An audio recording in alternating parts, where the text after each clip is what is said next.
शांति समझौते को लेकर अब ईरान का बयान भी आ गया है। ईरान ने कहा कि युद्ध में अमेरिका की बड़ी हार हुई है, युद्ध में ईरान को बड़ी जीत मिली है। ये दावा किया गया ईरान की तरफ से। डील के बाद मेमोरेंडम ऑफ अंडरस्टैंडिंग पब्लिश होगा। अमेरिकी राष्ट्रपति ट्रंप का बड़ा ऐलान, ईरान से डील फाइनल। 19 जून को स्विट्जरलैंड में वैंस, कालिबाफ और अरागची करेंगे साइन। ट्रंप ने सोशल मीडिया प्लेटफॉर्म ट्रूथ पर लिखा है कि अमेरिका की नेवी को फौरन स्टेट ऑफ हॉर्मुज से नाकेबंदी हटाने के ऑर्डर दे दिए गए हैं। कौन जीता कौन हारा, क्या इस पर बात करना ठीक रहेगा? क्योंकि कई ऑब्जेक्टिव्स अमेरिका के भी थे, ईरान के भी थे। अमेरिका शुरू से नहीं चाह रहा था कि परमाणु हथियार ईरान के पास हो। ईरान झुकने को राजी नहीं। अगस्त 14 सूची समझौते के मसौदों को देखेंगे तो इनमें नाकेबंदी हटाने से लेकर ईरान के अरबों डॉलर के फीस फंड को रिलीज करने और पाबंदियां खत्म करने जैसी तमाम शर्तें आपको इसमें नजर आएंगी। तो क्या इसे ईरान की बहुत बड़ी कूटनीतिक और रणनीतिक जीत माना जाए? अमेरिकी राष्ट्रपति डोनाल्ड ट्रंप ने दावा किया है कि ईरान के साथ उनकी डील पूरी हो गई है और स्टेट ऑफ हॉर्मुज को बिना किसी टोल टैक्स के खोलने की इजाजत दे दी गई है। 19 जून को इस डील पर दोनों देश दस्तखत करेंगे। 7 दिन से ज्यादा ये युद्ध चला और ऐसे में ईरान अमेरिका के बीच शांति समझौते का अब ऐलान हो गया है। अमेरिकी राष्ट्रपति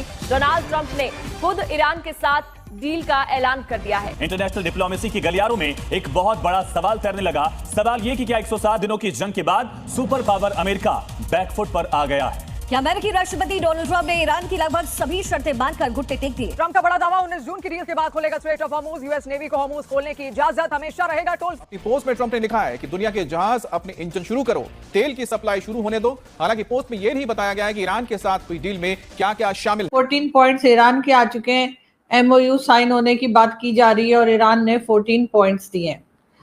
क्या लग रहा है आपको, क्या ये 14 पॉइंट्स पे ट्रंप एग्री करेंगे? वैसे तो ट्रंप हर 2 दिन बाद कहते हैं कि जी हम तो कोई डील साइन करने जा रहे हैं, फिर होती नहीं है।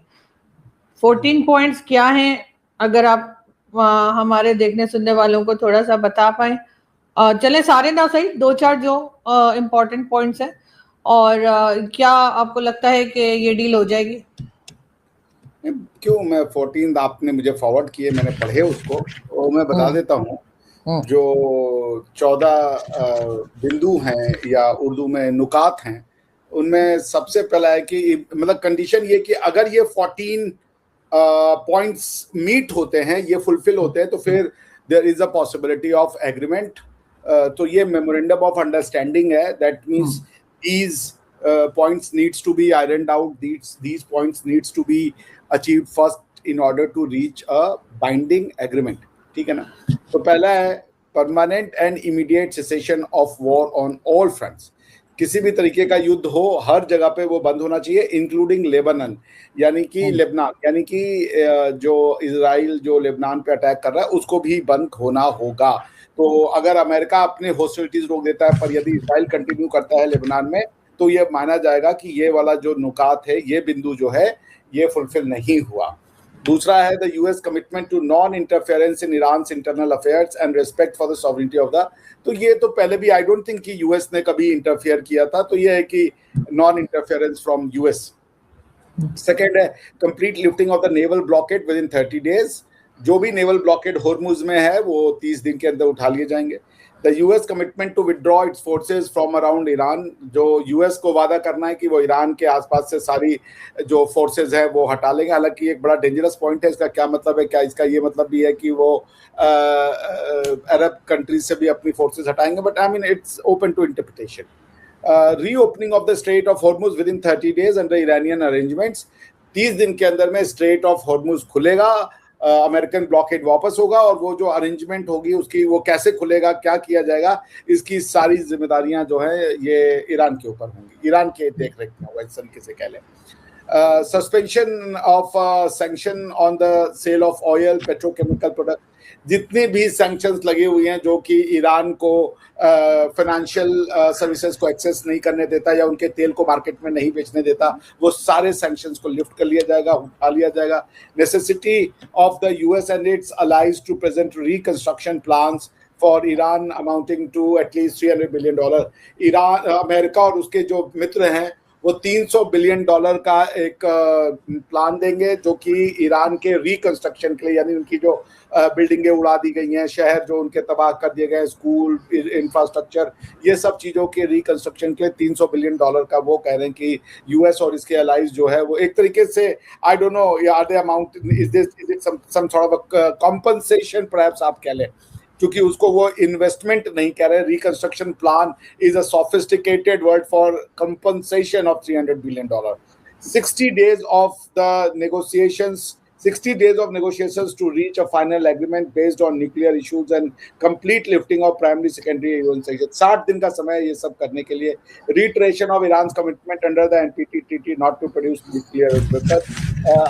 ईरान अपने तरफ से ये वादा करेगा कि वो किसी भी तरीके के न्यूक्लियर वेपन को नहीं बनाएगा. During the negotiation period, US has committed not to add forces in the region. जितने फोर्स हैं उसके अलावा जब तक नेगोशिएशन हो रहा है कोई और फोर्सेस नहीं जुड़ेंगी इस रीजन में. तो रीजन मतलब अरब को लेकर के दिस इज मोर क्लियर. ना ही कोई वेपनरी वहां पे और ना ही कोई नया सैंक्शन लगेगा. Release of $24 billion of Iran blockade funds during the 60 day. जो 60 दिन का समय है जिसके अंदर में ये नेगोशिएशन को रीच आउट करना है, ये डील को स्ट्राइक करना है, उस दौरान जो है $24 बिलियन ईरान का जो फंड है जो कि फ्रोजन है बाय अमेरिकन सैंक्शंस, उसको अनफ्रीज करना. Formation of a supervisory mechanism to implement the agreement. जो भी एग्रीमेंट बनेगा उसके लिए एक मैकेनिज्म, एक सिस्टम बनाया जाएगा जो कि देखेगा कि ये जो सारा का सारा एग्रीमेंट हुआ है वो इन्फोर्स हो रहा है, उसको लोग फॉलो कर रहे हैं कि नहीं कर रहे हैं. The final agreement will be approved by the UN security council. जो भी एग्रीमेंट होगा वो अंत में यूएन सिक्योरिटी काउंसिल में टेबल किया जाएगा ताकि यूएन सिक्योरिटी काउंसिल उसको अप्रूव करे और वर्ल्ड के जो मेजर पावर्स हैं उनको भी इस पे बोलने का मौका मिले, उनको भी इसको देखने का मौका मिले. 14 and last, final negotiation will not begin before the release of half of the Iran's blockade funds. Suspension of Iran. तो जो जब आप आधे रास्ते पे पहुंच गए होंगे नेगोशिएशन के, उससे आगे आप नहीं जाएंगे, ईरान का ये कहना है, जब तक कि आप ईरान की जो फंड्स हैं उनको आधा, जो कि $24 बिलियन है, $12 बिलियन उसको आप रिलीज नहीं कर देते हैं और जो है सस्पेंड नहीं कर देते हैं. ईरान के लिफ्टिंग नहीं है, सस्पेंशन की मांग कर रहे हैं कि आप सस्पेंड कर दीजिए सैंक्शन को ताकि हम अपना बेचते रहे तब तक उस दौरान. And lifting of the naval blockade. So lifting of naval blockade है but suspension of the sanction